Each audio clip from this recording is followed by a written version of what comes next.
can change the world. Globally, over 200 million children under 5 years old are not fulfilling their development potential around the world. Hands to Hearts International wants to change that. Laura Peterson is here with us. Welcome, Laura. Thanks for having me, Stan. Hands to Hearts. What is the organization? What's your primary focus? We are aiming to improve early childhood development for the most children possible and the most vulnerable children around the world.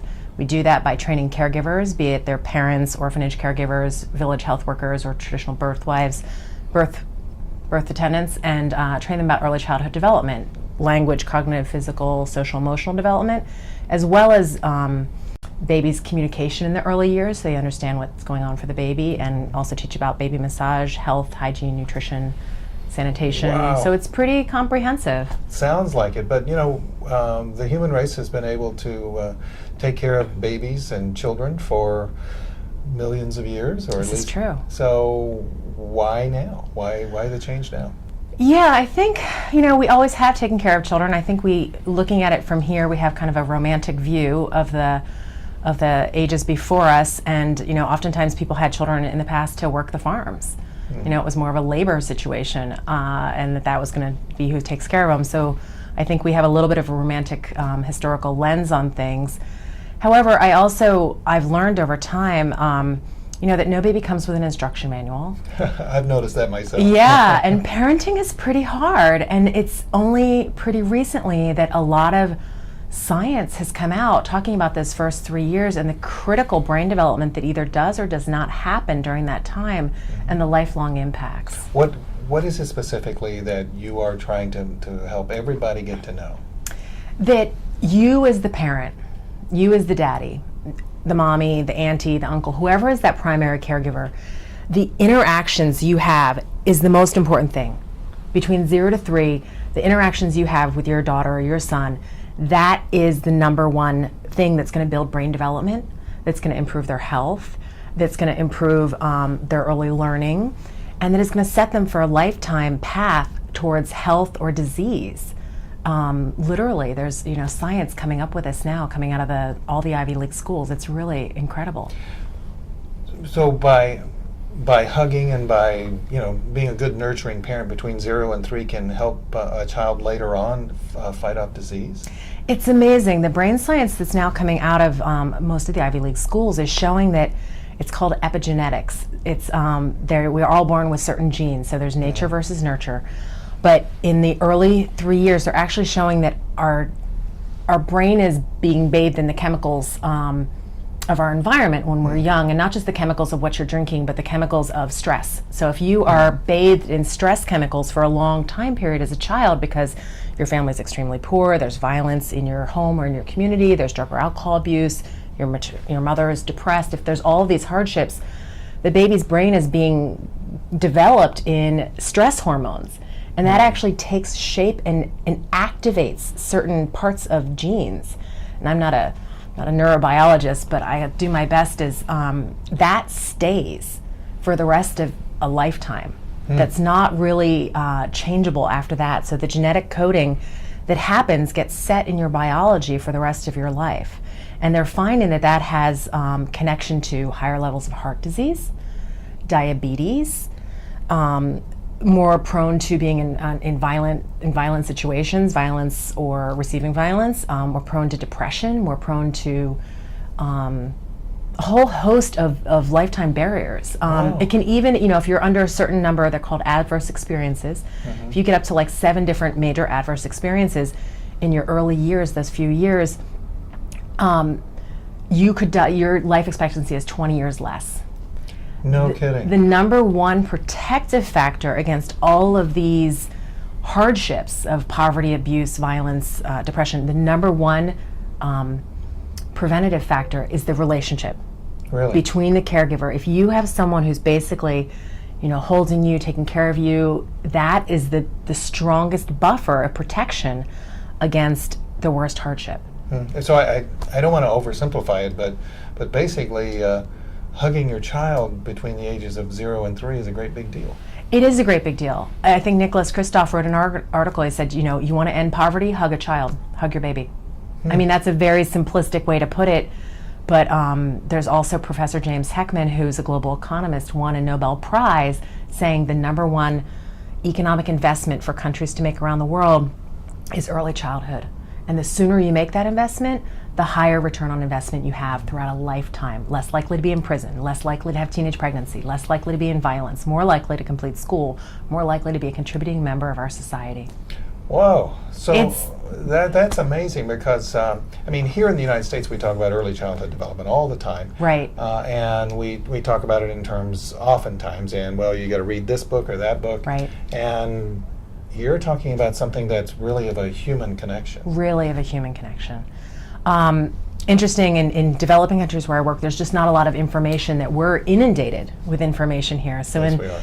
In other countries, providing that information and really soothing people and saying, look, you don't need the book, you don't need the Legos, you don't need these fancy things, you need to realize how important you are.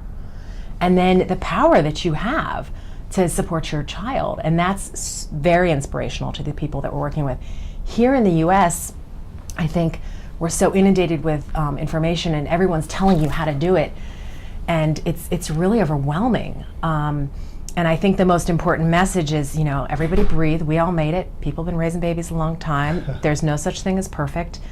But, that relationship that you have with your child, that relationship, that connection, that's the most critical thing. Wow. So right here at the Clinton Global Initiative, it is yes. primarily geared internationally. Yes. It is not necessarily geared at New York or Seattle or Portland, where we all may live. And you are actually working internationally on this particular project as well. I am. I'm based in Portland, Oregon, and our first project started in India in 2006. And we've been in India since then. We've worked around the country, and we've also worked in Uganda as a part of a child survival project. I gotta ask, how were you received in India and Uganda, coming and telling someone there how to raise their child? Yeah, I've never really done that. What Hands to Hearts does is, A, we only come by invitation, and B, I've never told anyone you have to do this. Our curriculum is very non-judgmental. It's like, look, here's what's going on in development at this time. Here's some things that you can do to support it. But they never hear that message from me. It's always, I'm just there kind of putting puzzle pieces together. It's always done by a local leader, a mother, a father, a doctor, a birth attendant. They are trained in how to pass along the information. It's always done in local language, and it's always done with local culture. So every culture has songs, games, dance, stories that they use with their children. And so that we teach the trainers, like, here, our curriculum is just really great information. And really great information of what you can do about it. They don't talk about epigenetic coding and neuroscience. That's not helpful to almost anybody. What's helpful is, here's what you can do as a daddy, is if you take your baby to the market and you say, do you see those? Those are called apples and they're red. And do you see this? These are beans and they're green. And you can say 1 green bean, 2 green beans. I mean, there's simple things that can be done anywhere on the planet. But the message is always delivered via a local person, local language, using their own songs, games, dance, stories, and examples. Does it matter if it's mom or dad that hug? No, not at all. Does it matter if it's more than one? I would say almost the more the better, because there are kind of extended families, but those are breaking down. So, if there's 2 primary caregivers, that's great. It usually is one person who bears more of the responsibility of the day-to-day caregiving. Yeah. So let's go in the other direction. If dad's gone. If dad's gone. Yeah, mom can do just fine. But we encourage her, is there help that can support you? Is it a neighbor? Is it a auntie? Is it a sister? Sometimes it falls on the daughter.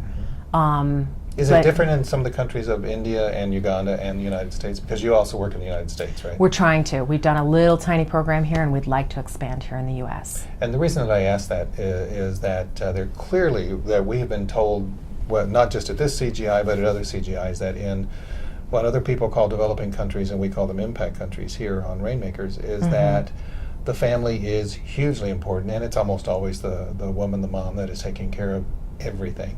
Yes. But because it's so hugely important, that relationship between ages of birth and 3 is really strong. Yeah, it's but when it is just the mother, or just all those challenges of crushing poverty, HIV, no food, no money, all these challenges, it can lead the mother to have a harder time just thinking, okay, I'm going to put baby in a safe place and I'm going to get things done. And she's not intentionally being neglectful. However, the baby not getting attention, if she just realizes, look, we understand you have all these challenges, but if you're just saying, I'm pouring the lentils in the pots and now I'm pouring the water in the pots, and there's simple things that she can fit in underneath all of these challenges. And for someone facing all of those challenges, that's the most important population to hit. Yeah, and the baby's thinking, I don't like lentils, I want Oreos instead. First thing they want the boob. And then after that, they want, sweets and treats. But we also teach them about nutritional things, that what kind of nutrients are important and how they can get those, even given a limited resources that they have. Oh. Right now you work in the 3 countries, a little bit in the United States and then in Uganda and India. But you also are involved with programs outside. Right. We've also been involved in Swaziland, working with the Ministry of Education there via World Education, and trying to help them develop a simplistic training program for preschool teachers.